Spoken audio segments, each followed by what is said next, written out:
the one story that I have seen in the past few years that I was just like, I can't go there.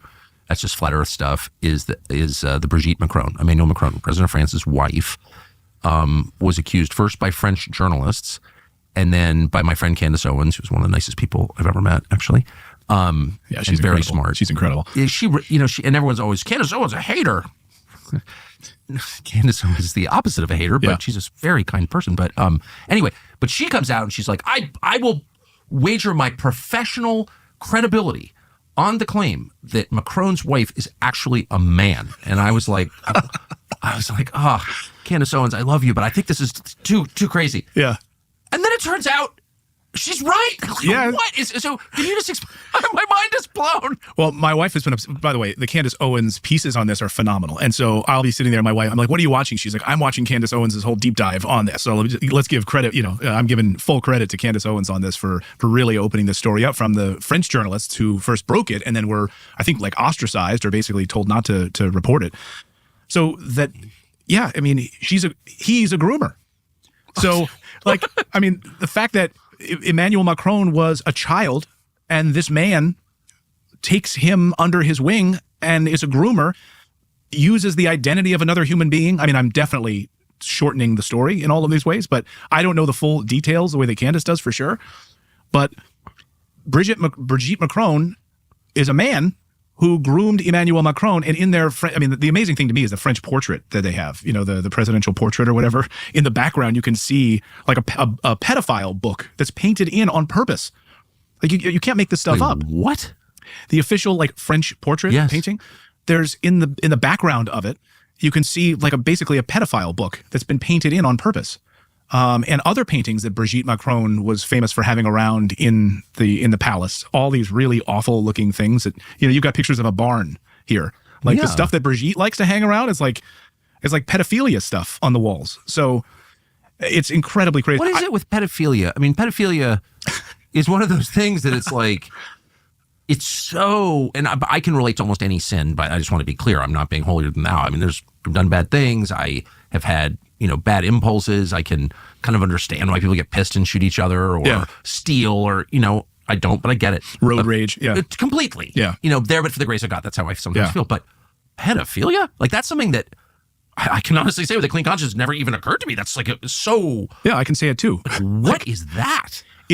And to me, and it's on its surface is it's absolutely terrible. But then when you go even a layer deeper, when there's a whole mechanism protecting these people who are all actively involved in it, in Hollywood, in Washington, D.C., funneling. I mean, again, not to go back to it, but it's all part of this operation with these elites who, when you have these children, for instance, in Guatemala, 197,000 Guatemalan children that were funneled into the United States and were then funneled to be used in the sex trade in the United States. The United States is the largest purveyor of child sex trafficking in the world. And we bring more children into the United States and are used for sex slavery than any country in the world. When Trump was asked, where are these children, these 300, 400,000 children, and Trump said, I think they're dead. Trump was honest about it. They are. They're used and abused and thrown away. And so when you have people like Brigitte Macron who are like groomers of children, it makes sense that they would be protected. It does. And these elite circles. It's incredibly disgusting. Boy, I never thought I would get to a place where I would like nod as somebody said our elites are trafficking children for pedophilia. But actually, once you see what's going on, it makes sense because what is pedophilia? It's a spiritual, it's not, I do think that it's more than just a diseased sexual impulse, though it's clearly that. Yeah. But it's the desire to defile purity. Yeah. I think that's what it is. Yeah. I think the appeal is you take a child who is pure, physically untouched, not corrupted by adult desire, and you destroy that. Yeah. And that's the charge.